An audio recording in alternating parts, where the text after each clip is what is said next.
Through my experiences tutoring, I've met a lot of wonderful students who English is a second language. Now, it's important to recognise that a lot of these students are either now resident in Australia or here studying temporarily, and for them, they're learning English for the first time, but they're also learning legal English, which is a challenge in itself.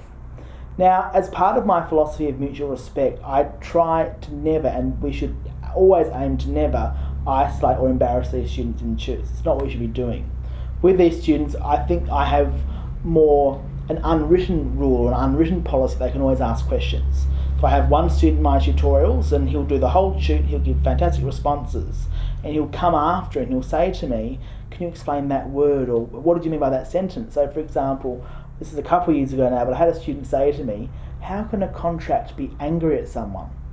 And I said, what do you mean? And he said, well, frustrated. Why is the contract frustrated? I said, that's a good point. That also has another meaning in English, but for the law of contract, frustration has a different meaning. It's a doctrine. And things like that. So consideration is another example. The doctrine of consideration. Students say to me, why are we considering money exchanging hands for consideration? We've already discussed the intention to form legal relations. Surely that means, they've considered it and they intend to do it. And you sort of take them back. What are the elements of a contract? What is consideration?